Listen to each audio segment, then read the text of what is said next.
Thank you for listening to Depictions Media Radio.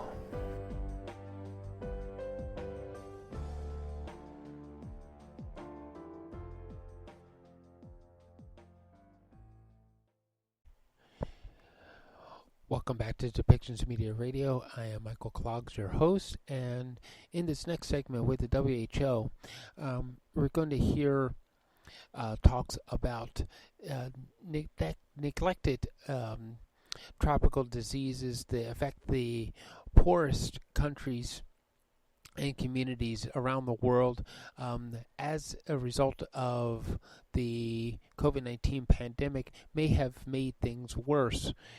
We are, and the WHO is also starting to see and very worried about the increase in deaths in most regions around the world. It's premature for any country either to surrender or declare victory over the pandemic. And the virus is still evolving, and the WHO is going to discuss that. They have also published new reports on the burden of medical waste from the pandemic threatening human and environmental health. And member states are asked to develop a set of proposals on strengthening the global health architecture for emergency preparedness, response, and resilience to the present to the World Health Assembly in May. So just some things are happening with the WHO as we listen to their press conference and open remarks from Dr. Tedros.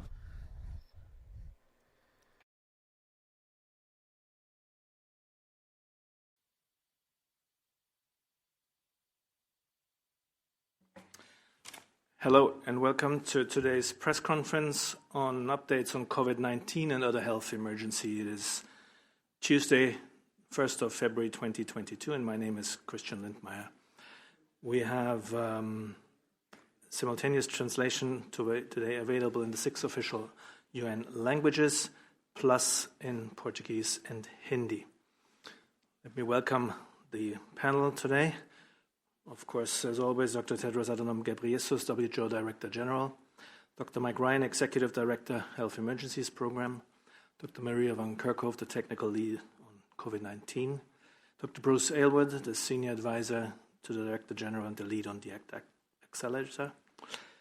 We'll be joined also by Dr. Soumya Swaminathan, our Chief Scientist. We also have here Dr.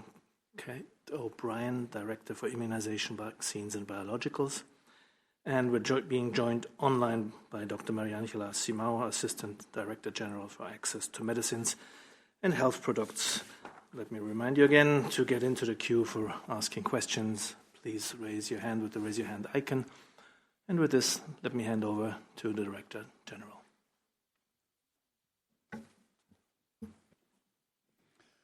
Thank you, Christian. Good morning, good afternoon, and good evening. This past Sunday marked World Neglected Tropical Diseases Day. Neglected tropical diseases affect the poorest and most marginalized communities, and the COVID-19 pandemic has made things worse, badly disrupting services to prevent, detect, and treat them. Nevertheless, with support from WHO and our partners, 5 countries eliminated a neglected tropical disease last year. Gambia and Myanmar eliminated trachoma, Cote d'Ivoire and Togo eliminated human African trypanosomiasis, and Malawi eliminated lymphatic filariasis. And only 14 cases of guinea worm disease were reported last year from 4 countries, taking us ever closer to the eradication of this ancient disease, guinea worm. This past Sunday also marked 2 years since I declared a public health emergency of international concern, the highest level of alarm under international law over the spread of COVID-19. At the time, there were fewer than 100 cases and no deaths reported outside China. 2 years later, more than 370 million cases have been reported and more than 5.6 million deaths. And we know these numbers are an underestimate. Since Omicron was first identified just 10 weeks ago, almost 90 million cases have been reported to WHO, more than were reported in the whole of 2020. We're now starting to see a very worrying increase in deaths in most regions of the world. We're concerned that a narrative has taken hold in some countries that because of vaccines and because of Omicron's high transmissibility and lower severity, preventing transmission is no longer possible and no longer necessary. Nothing could be further from the truth. More transmission means more deaths. We're not calling for any country to return to so-called lockdown, but we're calling on all countries to protect their people using every tool in the toolkit, not vaccines alone. It's premature for any country either to surrender or to declare victory. This virus is dangerous, and it continues to evolve before our very eyes. WHO is currently tracking 4 sublineages of the Omicron variant of concern, including BA.2. This virus will continue to evolve, which is why we call on countries to continue testing, surveillance, and sequencing. We can't fight this virus if we don't know what it's doing. And we must continue to work to ensure all people have access to vaccines. At the same time, it's also clear that as this virus evolves, so vaccines may need to evolve. Variants of SARS-CoV-2 may continue to escape neutralizing antibodies induced by vaccines against prior variants. In addition, the reservoir of beta coronavirus is large, and new crossovers to humans is likely. If we prepare now, the time required for large-scale vaccine manufacture will be reduced and lives will be saved.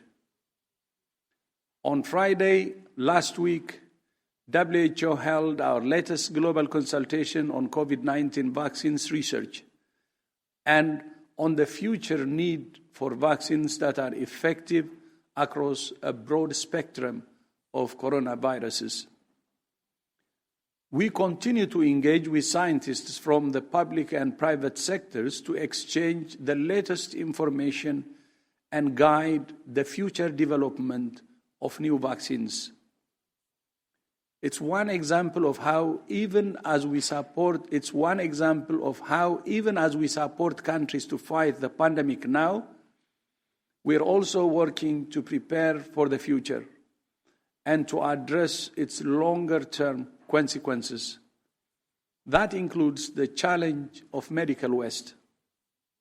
Today, WHO published a new report on the burden of medical waste from the pandemic, threatening human and environmental health and exposing the need to improve waste management. Health workers and members of the public rely on huge amounts of personal protective equipment, tests, chemicals, syringes, needles, and other disposable products to protect ourselves and others. But after we have used it, most of it ends up as waste. 30% of health facilities globally and 60% in the least developed countries are not equipped to handle existing medical waste loads, let alone the additional COVID-19 load.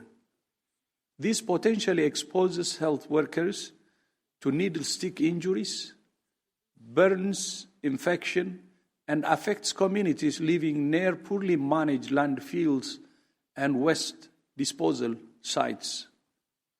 The report makes a set of recommendations, including using eco-friendly packaging and shipping, safe and reusable gloves and medical masks, recyclable or biodegradable materials, and cleaner waste treatment technologies and recycling. The report is a reminder that although the pandemic is the most severe health crisis in a century, it is connected with many other challenges that countries face. Last week, WHO's Executive Board met to discuss the huge range of challenges and how to address them. In particular, our member states asked us to develop a set of proposals on strengthening the global health architecture for emergency preparedness, response, and resilience to present to the World Health Assembly in May. Seeing countries come together to discuss shared solutions to shared problems reminded me of our unity as one species sharing one planet, but it also reminded me of the richness of our diversity. And in that spirit, I wish everyone who celebrates it a joyous Lunar New Year. Christian, back to you. Thank you very much, DG. With this, we open the floor to questions from the media, and we'll start with Gunilla van Hall from Svenska Dagbladet. Gunilla, please unmute yourself. Yes, thank you for taking my question. Today, Denmark is one of the first countries lifting all the COVID restrictions. Norway, Sweden are going to follow probably in a week. Other countries are also lifting the restrictions, UK, Ireland. I'd like to have your view on this. How advisable is it to lift the restrictions before a peak in Omicron is reached and while the spread is still massive? And as you said, there are new Omicron variants too that we do not know so much about. What's the danger of an upsurge afterwards? And perhaps if you can address to at what point is it reasonable for countries to actually start lifting restrictions? Thank you. Thank you, Gunilla, and we'll start with Dr. Maria van Kerkhove. So thanks for the question. In the last 7 days, more than 22 million cases were reported to WHO, largely driven by the Omicron variant, this variant of concern that is circulating the globe. We know that case reporting is an underestimate, and it's not a great proxy for really understanding virus circulation at the moment. What is more concerning right now for me, and I think for us, is that in the last 4 weeks, we're seeing a sharp increase in deaths around the world. And in all regions, 2 regions are relatively stable in terms of the numbers of deaths that they've reported in the last week, but 4 regions are reporting increasing trends in deaths. And that shouldn't be happening at the present time when we have tools that can actually prevent this. What WHO has continued to recommend is the use of the tools we have at hand. Countries are in very different situations around the world. We have no one solution that fits all. What our recommendations are is to apply the tools to handle 2 aspects of this virus, this dangerous virus that is circulating. One is to increase vaccination coverage so that we protect individuals from developing severe disease and death. We get patients into the clinical care pathway because early clinical care saves lives. And at the same time, do what we can to reduce the spread of this virus, using tools that are readily available, masks, physical distancing, improving and investing in ventilation where we live, where we work, where we study, supporting people to work at home, investing in surveillance and testing. All of that still applies. Now, how countries use these tools is up to them. But we are urging caution because many countries have not gone through the peak of Omicron yet. Many countries have low levels of vaccination coverage with very vulnerable individuals within their populations. And so now is not the time to lift everything all at once. We have always urged caution in applying interventions as well as lifting those interventions in a steady and in a slow way, piece by piece, because this virus is quite dynamic. And we still have a lot to learn from it. Even though we know a lot about it, we still don't know all. And so our advice is to use a comprehensive approach and to use the tools that are at hand. Again, countries are going to have to apply that to the situation that they're in, taking into consideration the spread of the virus, the population level immunity that they have in terms of past infection, as well as vaccination coverage, and in particular coverage among those who are most at risk, their capacities to respond, the relationship they have with the people within their communities. So all of those are factors that countries have to take into consideration. So we have no one solution fits all, but we are urging countries to continue to use the tools at hand to reduce the spread as well as reduce morbidity and mortality from this virus. Dr. Ryan. Thanks, Maria. I think the countries you mentioned are able to put themselves in a position to make a decision like this because they have very high background levels of vaccination. And it really comes from that confidence that having the vast majority of your population protected, particularly your most vulnerable, and countries in this situation get more choices because you get to come down a different way from the mountain. The problem is everyone is on a different part of the slopes of this pandemic mountain, and it's really, really careful in this situation that one country just doesn't blindly follow the next, because that's one way you can fall. Every country has to find its feet, know where it is, know where it wants to go, and chart its path. You can look to the experience of others, you can look at what other countries are doing, but please don't just follow blindly what every other country is doing. Chart your own path, as Maria said, based on your current epidemiology, your demographics, your population at risk, your vaccination levels, your population immunity, your access to tools, the strength of your health service. And each country can chart a path out of the pandemic by taking that approach. Again, the countries that you mentioned have very high levels of vaccination, very, very strong health systems. And yes, there is a calculation here. And every country has been trying to make this calculation right since the beginning of this pandemic. How do we have maximum protection of our population while minimizing the impact on our society and our economy? At the beginning of this pandemic, without a vaccine, a lot of that was based on having strong public health and social measures. What's happening is high vaccination levels are beginning to give countries more choice when it comes to the stringency and the severity of those measures. But those measures may still be needed, and certainly individuals need to be left with a choice themselves. And certainly we don't want to see, there are many, many people, in my own personal view, who will be well advised to continue wearing masks in crowded situations in public transport. Even if it's not mandated by government, there are people who will want to make that choice. And it's very important that we let people make that choice because they are trying to protect themselves and ultimately protect others as well. So I think it's a transition phase for many countries, not every country in the same situation. Those countries who are making decisions to open up more broadly also need to be sure they have the capacity to reintroduce measures with community acceptance quickly if needed. So as if you open the doors quickly, you better be pretty well able to close it fairly quickly as well. And therefore it's important that we keep communities informed and maybe ensure that communities understand that measures may have to be reintroduced in order to moderate transmission if there is an unexpected rise in transmission or, if Maria has alluded to, if a new variant emerges.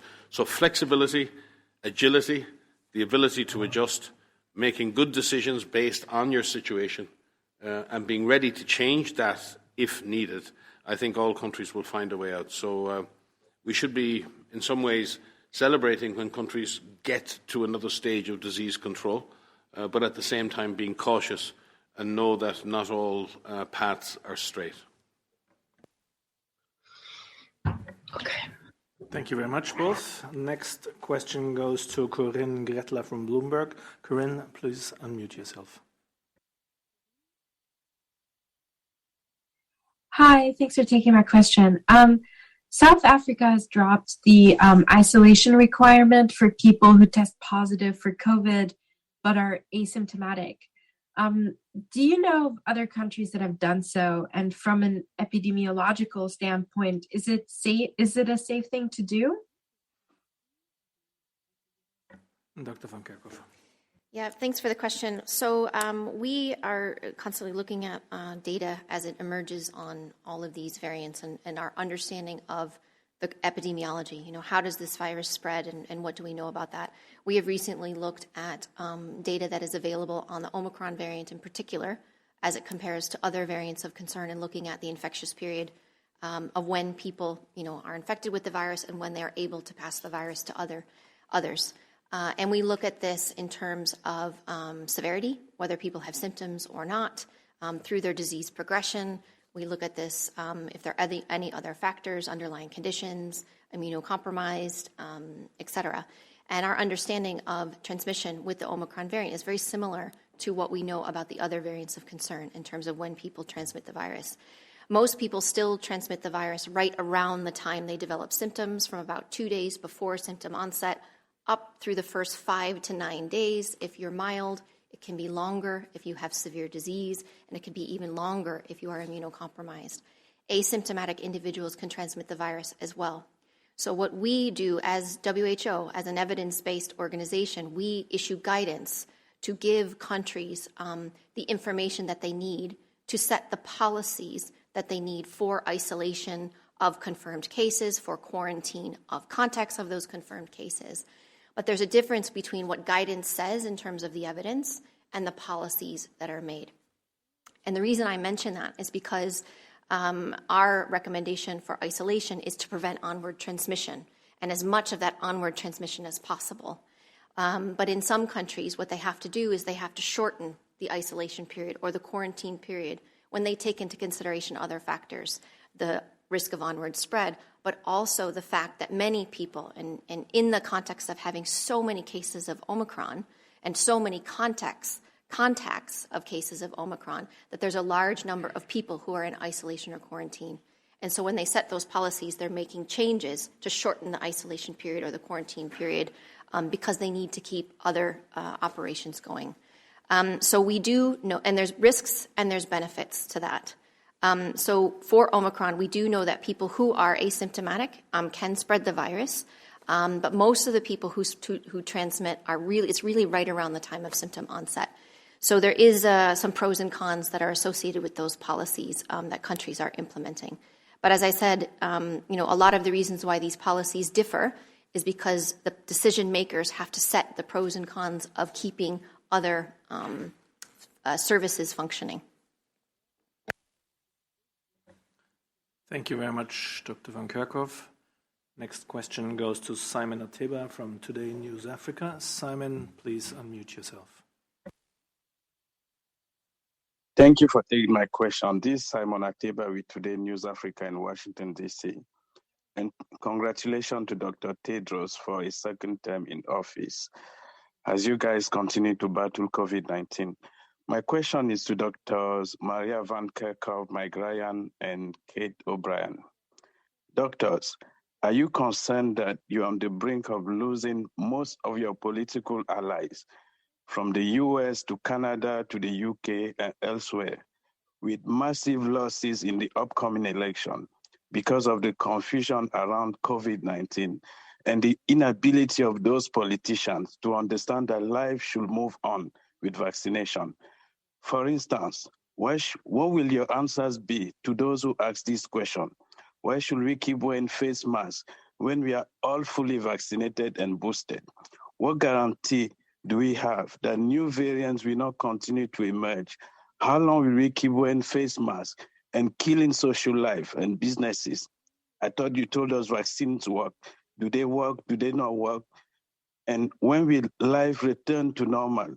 Are pharmaceutical companies and doctors like yourself, Pfizer, Moderna, and Johnson & Johnson, just trying to push yearly vaccination to make more money? Thank you. Well, thank you, Simon. But it's a good point for me to remind everybody, please just stick to one question, not to a catalog. We also went through part of this already in the first question, but I think we'll give it a shot with Dr. Mike Ryan. Thank you, Simon. And you asked a lot of questions there. You also gave a lot of your own answers. So I struggle to respond because there's so many issues that you raised. But I do think within what you said, there's a validity in recognizing that people in many situations now really want clarity around what is the best thing for them to do for themselves, for their families. How do we get out of this pandemic together? How do we end the emergency phase? And how can we all get back to some semblance of normal? The difficulty is that that's a very different question and a different answer depending on where you happen to sit in the world. If you happen to sit in a Western industrialized country with a strong health system, with access to vaccine for the last 18 months, where the vast majority of your population have had 2, if not 3 doses of vaccine, and you have access to antivirals and a strong primary healthcare system, and everyone has access to hospital and oxygen when they need it, then you might be very close to ending the emergency phase of this pandemic. There are many places where that is not the case, where vaccination levels are still very low, where we have weak health systems, where people haven't had access to vaccines, haven't had access to antivirals, haven't had access to oxygen, and they still remain at great risk from this virus. And after 2 years of a pandemic response, the inequities of this response, both within countries and between countries, are still stark. So from that perspective, each person, depending on where they sit, needs to probably ask a different question. Sometimes it's difficult the individuals in this, and everyone's been affected by the restrictions, the restriction of not being able to move around or having to wear a mask. But the sacrifices in that have been done to save many lives. They've been done to protect health systems. They've been done as a community. They've been done with pride and with honour by so many communities around the world as a means to save so many lives. So we should be, as we look at the collective sacrifices that have been made, a lot has been sacrificed by individuals, but a lot has been gained by society in terms of the life saved and the health protection, or the protection of the health system. So we should praise our communities and we should recognise what they have sacrificed, but also not to say to them that their sacrifice has been without worth, or that we should never have had these things in place. We shouldn't have had physical distancing. We shouldn't have had to wear masks. The fact is, we did, and we needed to, and lives were saved. Now we have to chart a path where we can begin to lift those restrictions, but we need to do it carefully, and we need to do it transparently, and we need to tell our populations that we're doing it for this reason, because we have taken these other measures. My greatest fear at the moment, to be quite honest, Simon, is that countries have a lemming syndrome now, and they all chase to open up. And they open up on the basis that the country next door opened up. And the problem is they don't have the same situation. They don't have the same vaccine coverage. They don't have a strong health system. And I'm really fearful that while some countries have the opportunity to raise measures more than others, others may choose that because there is political pressure to do that. And that political pressure will result in people in some countries opening prematurely, and that will result in unnecessary transmission, unnecessary severe disease, and unnecessary death. Bruce, you want to come in? Thanks, Mike. Simon, it was just one of the points that you made at the beginning about the support of countries for the work that the group here is doing and WHO in general. And it just reminded me a little bit. We spent the last week with the executive board of WHO, which brings together the executive board itself, but also the broader 194 member states that work with the World Health Organization. And, you know, there was an extraordinary, let's say, display of support for the Director General, for how he's managed the COVID for response, how he's leading that, and also in terms of the role that the organization needs to play as it goes forward. So I think to the very first question that you asked, it really drove home just how this has affected everyone, all countries, as Mike alluded to, but also the support and the recognition that the world needs a very strong World Health Organization, a strong consensus among countries to that effect, and an organization that is enabled, let's say, in terms of its financing, its staffing, et cetera, to play that central coordinating role in crises like this as they go forward. Yes, there will always be tensions. Yes, there will always be stresses. It's difficult for everyone. But to that very first question, I think the organization is right now has a tremendous support of its member states, and it's that solidarity which is going to be crucial across the member states to get out of this. And we have Dr. Kate O'Brien as well. Yeah, a couple points that I'd like to add to the multifaceted question that you asked. The first is that you asked us what would we say to people who are still hearing about the need for face masks and the other interventions. And we and others have been clearly communicating about vaccines. Vaccines work. They especially work when people get the vaccines that are offered to them. We know that for people who are hospitalized in countries that have wide access to vaccines, the vast majority of those people are unvaccinated individuals. So we still have a huge issue, even in countries that have had for many, many months broad, unfettered access to highly effective vaccines, and people have not gotten their doses. So I think one of the most important things is that there remain a large number of very vulnerable people who are subject to a lot of false information and misinformation that's resulting in them making decisions to not receive what is a life-saving intervention. We also know that in countries that have not had access to those vaccines, there's a long way for those countries to go now that supply is more available for those who are most vulnerable to be vaccinated. So I think we want to emphasize again and again that the vaccines are working. For Omicron, the evidence on the importance of booster doses for the highest risk, the highest priority groups, I think is quite clear. And that we still have 30 countries that have not yet been able to get to even 10% of their population vaccinated, not because they don't want to, not because they can't, but because for many, many months in 2021, vaccine was inaccessible to them. And that's a really changing dynamic. And I think the other thing to say is that these vaccines are not perfect. They've never been perfect. But the more people who receive vaccines that are interrupting, they are protecting against especially the most severe end of the disease spectrum, and they are performing against infection and transmission, although imperfectly. But the more people get those vaccines, the more impact there will be on reducing transmission. So I think those are the sort of hopeful messages that we have incredible tools available, and the access to those tools is becoming greater and greater. Over 10 billion doses now administered, and more vaccines every month as we go forward. So I think this is the message, along with all of the other things that people can do to keep themselves safe as we work our way out of this part of the pandemic. Thank you, and we also have Dr. Soumya Swaminathan.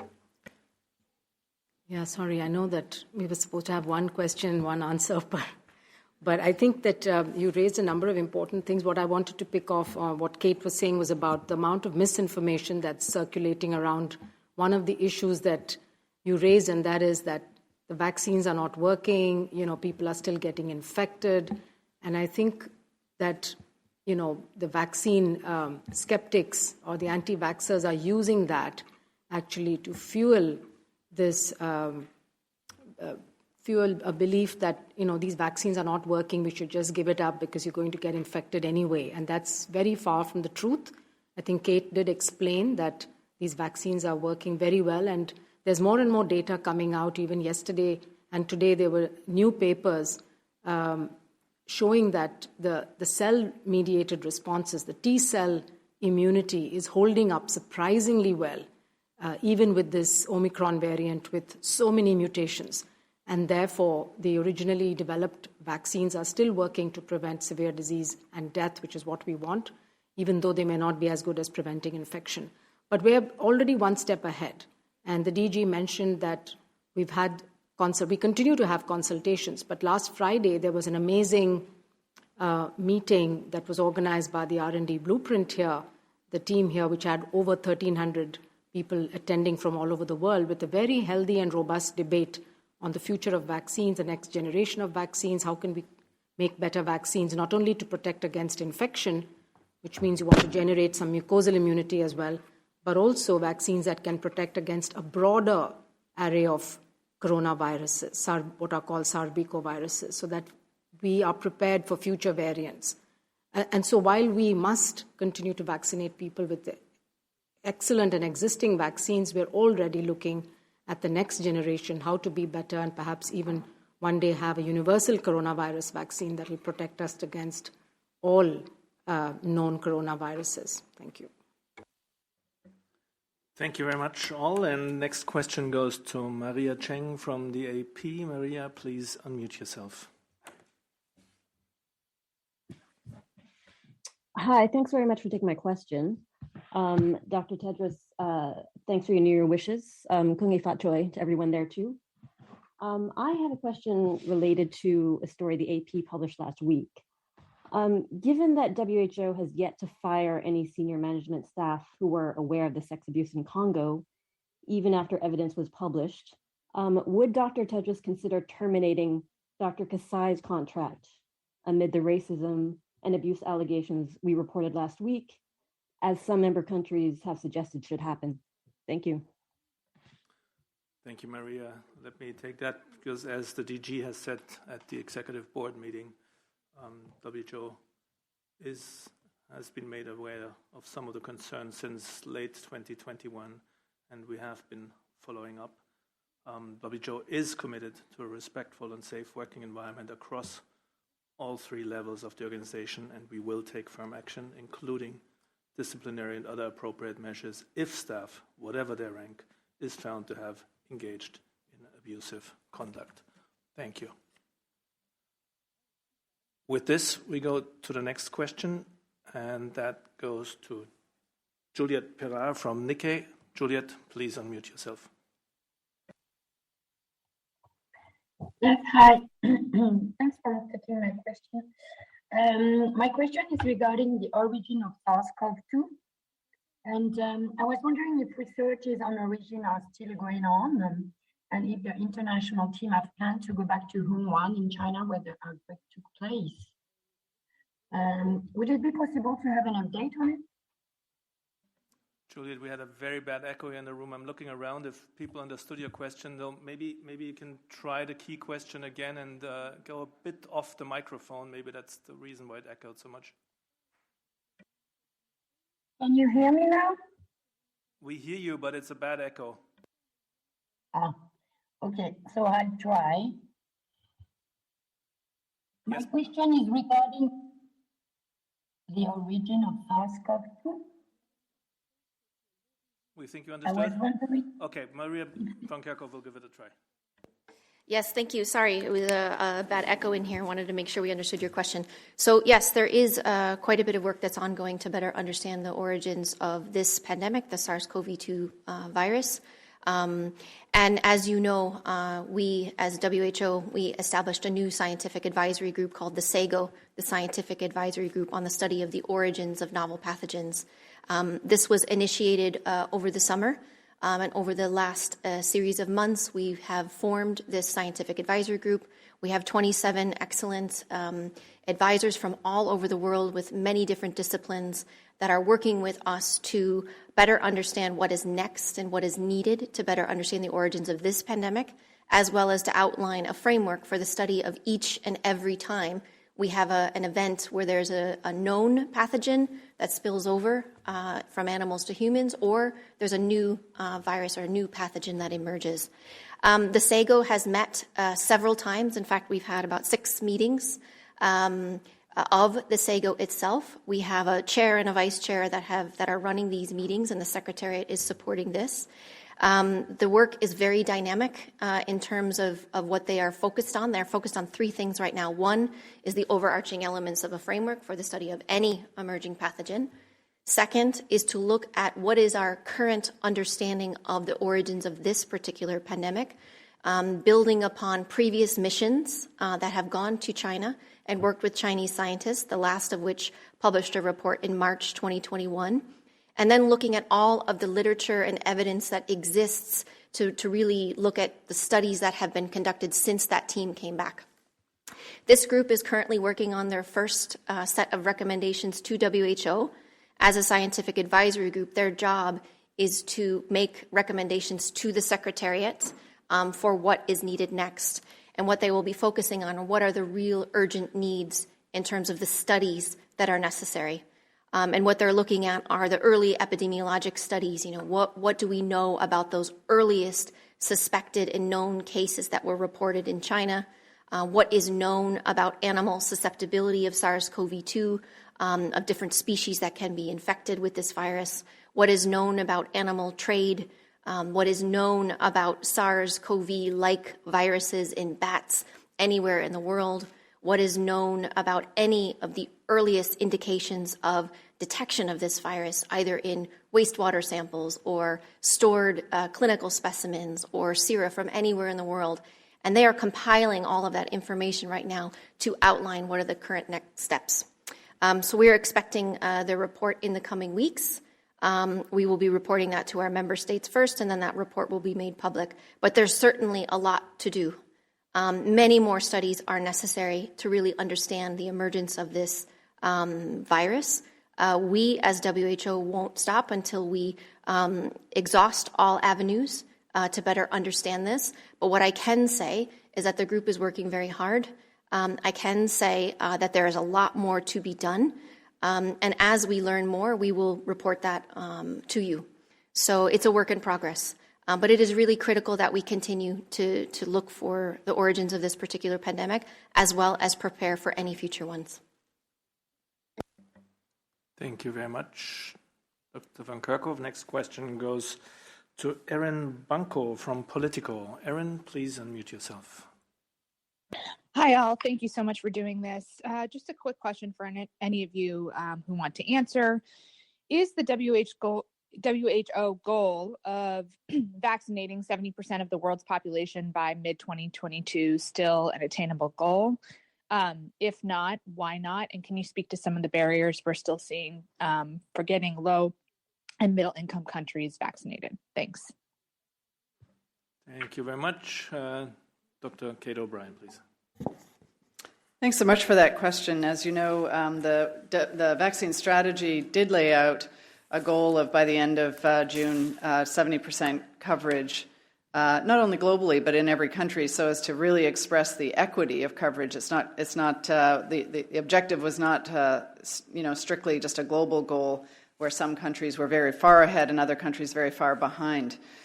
We're supporting countries very intensively in their efforts to achieve those goals, and the interim targets, the interim milestones of 10% by the end of September and 40% by the end of December are ones that I think have been extremely helpful for countries to both set out these targets by which they could then achieve those ambitions.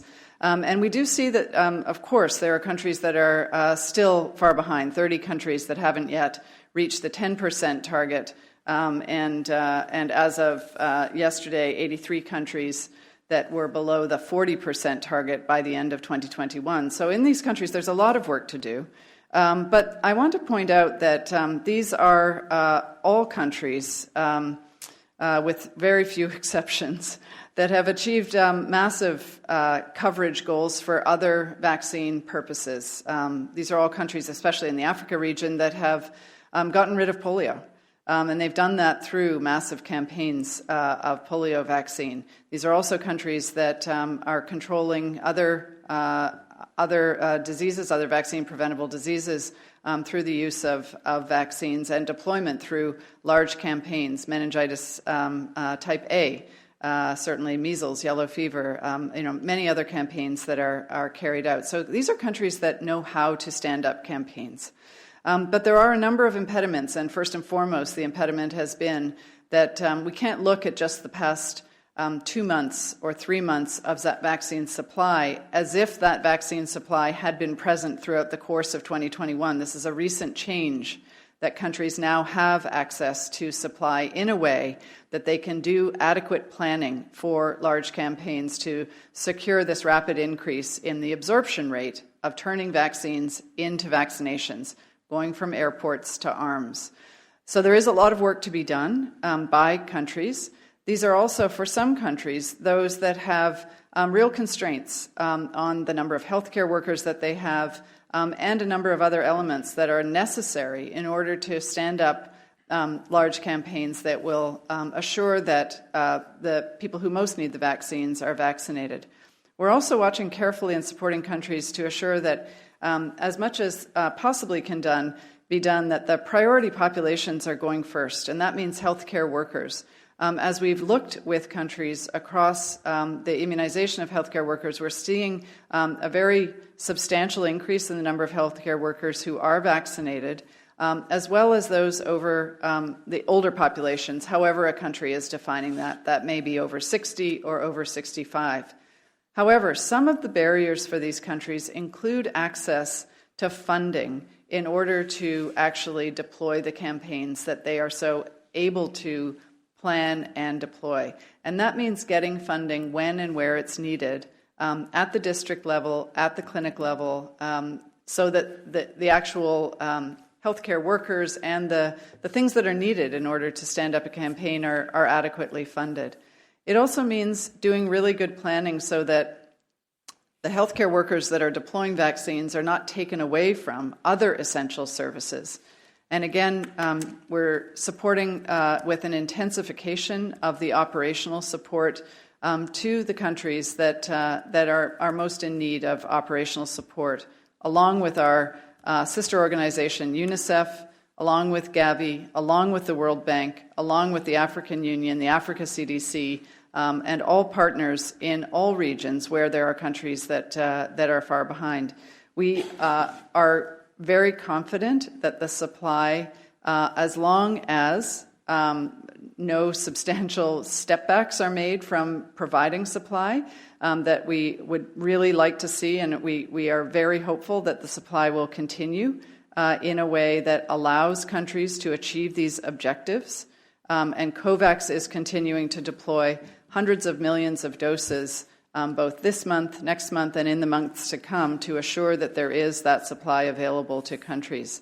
We are optimistic that especially those who are in the highest risk and the high-risk categories will have vaccination in a timely fashion. Yeah, thank you. Thank you for that question. It's very important, and Kate has really covered it, but just would like to add a bit. To the question you asked, whether 70% by mid-2022 is possible or not, it's not only possible, it's more than possible to achieve that target.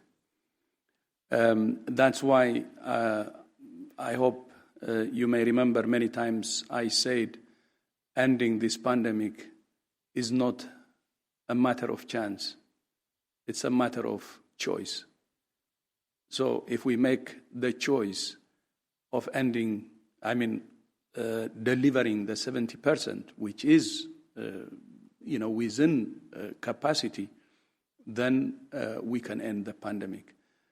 So we hope, countries will deliver on this, especially the countries who can contribute in terms of, giving support to the countries who cannot have or who don't have access to vaccines. The last few months, as Kate said, we're seeing progress, and as you know, COVAX has now delivered more than 1 billion doses, and we expect constant flow. But still, I don't want to go into what Kate said. There are still challenges that we need to address, but the world has the capacity to reach not only 70%, even beyond that by mid-2022. So that's why we say it's a matter of choice, and I think the world should choose to vaccinate 70% and end this pandemic. As you know, everybody is sick and tired, and Simon's question was exactly that. And the world cannot stay this way any longer, and we have to end it, and we have the means to end it. Thank you. Thank you very much. Next question goes to Robin Millard from AFP. Robin, please unmute yourself. Thank you. A question about the BA2 subvariant of Omicron that Dr. Tedros mentioned. So what do we know about this BA2 strain? Is it gaining ground? Is it more transmissible than BA1 Omicron? And is it something that people around the world should be a bit more concerned about? Thank you. Thank you, Robin, and we'll start with Dr. van Kerkhoff. Thanks. So BA.2 is one of the sublineages of Omicron. So BA.2 is Omicron, and it is a variant of concern. It's in the family of the variants of concern around Omicron. I think what is really important is that we have really good surveillance around the world so that we better understand all of the subvariants of Omicron. What we understand about most of the sequences that are available and most of the research that is available is on the subvariant BA.1. But the incidence of BA.2, the prevalence of this in some countries, is increasing. And in particular, we have some information in Denmark and in India where BA.2 is increasing in terms of its circulation. There's not a lot of information that we have on this particular subvariant yet, but because it is part of this package of Omicron, we do know, obviously, that there is increased growth rate compared to other variants of concern. There is a suggestion that some of the initial data on BA.2 is that there's a slight increase in growth rate above BA.1. But beyond that, the data is really quite limited. For people out there, we need people to be aware that this virus is continuing to circulate and it's continuing to evolve. And so that's why it's really important that we take measures to reduce our exposure to this virus, whatever variant is circulating. And Omicron is becoming dominant worldwide. It's overtaking Delta in a number of countries and around the world. And we also take the vaccine when it's our turn so that we could reduce the opportunity to develop severe disease and death. Vaccines, as you keep hearing us say, the vaccines are incredibly effective at preventing severe disease and death. And this is true for Omicron, all of its subvariants. So we are working with literally thousands of experts around the world to be able to track and trace this virus and its sublineages, including BA.2. We are working with researchers around the world so that we better understand the studies that are underway to look at any potential changes in terms of our understanding of how this virus spreads or severity. There's no indication that there's a change in severity. Omicron overall, we know is more transmissible. It has more growth advantage, and it causes less severe disease compared to Delta, but it's still a very dangerous virus. So it's quite a dynamic situation where we're getting information in real time. We're using that information across all of our technical advisory groups, technical advisory group on virus evolution, our technical advisory group on vaccine composition, the SAGE, and many different working groups to assess these variants. But I think for the general public, what is important is that you understand that this virus, whatever this virus invariant that's circulating, you have tools that can keep you safe. And this is the main message we want to get out there. Get the vaccine when it's your turn, and make sure that you take steps to lower your exposure to this virus through your daily activities. And so as we learn more about BA.2, we will share that through our various channels. Dr. Mike Ryan, please. And just to add that we're in a new era, really in our capacity collectively to track viruses like this. In days gone by, we probably wouldn't even know there were new lineages until we saw an impact in the community and we'd be going back to try and work out what was going on. That was often the way we found things out. What we're able to do now is prospective. We're able to look at the virus as it changes its genotype, its genetics, and we're trying to predict how it will behave in the real world, its phenotype, and beginning to look for signals of shifts in the behavior of the virus in terms of transmission or virulence or vaccine escape. That gives us the agility then to shift and move our measures, shift and move, strengthen our health system. So we should see this as a real advance in scientific collaboration and the ability to do predictive analytics for how and to build that collaborative intelligence that we all need to be able to better understand the risks associated with these emergencies. But that's very different for the ordinary person in the street. doesn't need to wake up every morning and worry about BA1 and BA2 and, there are more numbers out there. That is not what should concern people. I think what people should be reassured by is that there is a really wonderful group of scientific institutions all over the world who are collaborating every single hour of every single day. They are tracking these variants, they're tracking the sublineages, and they are going to know in good time if the behaviour of the virus is changing, and that will allow us to make good decisions in public health and policy. That should reassure people more than what is a genuine concern when we hear new names of new lineages and new variants. We have to balance that concern with the reassurance that comes with knowing that the scientific community has advanced probably more in the last 2 or 3 years in this area than it did in the previous 2 decades. That should reassure people. Thank you very much, Dr. Ryan and Dr. van Kerkhoff. With this, we come to the end of our briefing today. Apologies to those journalists, and there are quite some whose questions we couldn't take. There's a long list today, but we're glad that so many of you are interested. Again, thank you for your participation. We will be sending the audio files and Dr. Tedros' remarks right after the press conference, and the full transcript will be posted on the WHO website tomorrow. With this, let me hand over to the DG for the final remarks. Okay. Thank you, Christian, and thank you to those who have joined us today, and see you next time. This show has been produced by Depictions Media. Please contact us at depictions.media for more information.